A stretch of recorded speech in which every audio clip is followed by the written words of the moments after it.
மக்களுக்கு தேவையான பணிகளை தொடர்ந்து ஆற்றுவேன் என்ற முறையில் மக்கள் தீர்ப்பே மகேசன் தீர்ப்பு என்ற முறையிலே தான் 45 ஆண்டு காலம் என்னுடைய பணிகளை ஆற்றி வருகிறேன். என்னை பொறுத்தவரையிலும் இளவரசரை போல என்றைக்கும் இருந்ததில்லை. எளிமையான வாழ்க்கை நடத்துபவன்.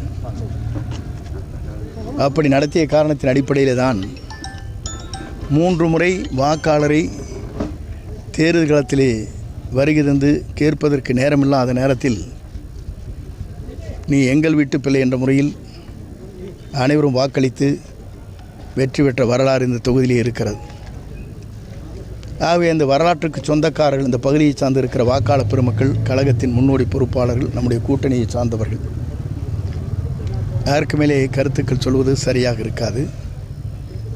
நேற்றைய முன்தினம் தொடர்ந்து எனக்கு பல்வேறு சங்கங்கள் சார்பாக கடிதங்கள் எனக்கு வழங்கப்பட்டிருக்கிறது. ஒவ்வொருவரும் கண்ணீர் சிந்துகின்ற அளவிற்கு அந்த கடிதங்கள் அங்கே இருக்கிறது. உங்களுடைய தியாகத்தை பற்றி, உங்களுடைய உழைப்பை பற்றி, நீங்கள் செய்கின்ற சேவையை பற்றி யாரும் கொச்சிப்படுத்திவிடக்கூடாது என்ற முறையில் கடிதங்கள் வழங்கப்பட்டிருக்கிறது. ஏனென்று சொன்னால், உழைப்பவரை எவராலும் வீழ்த்த இயலாது. ஆகவே தான் உழைக்கின்ற இறையும் புரட்சித் தலைவர் அவர்கள் அவரை எந்த சக்தியாலும் வீழ்த்த முடியவில்லை. உழைப்பால் உயர்ந்தவர், தியாகத்தால் உயர்ந்தவர், கருணை வெள்ளம் படைத்தவர், மன்னிக்கின்ற தன்மை படைத்தவர்.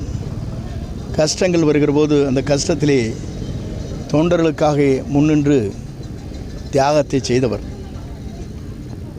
அதே போல தான் அம்மா அவர்களும் தியாக வேளையிலே தன்னை அர்ப்பணித்து கொண்டு தன்னிடத்திலே இருக்கிற இயக்கத்தை காப்பதற்கு நகை பொருட்கள் அனைத்தும் 1989 வழங்கி இந்த இயக்கத்தை வலிமைப்படுத்தினார்கள்.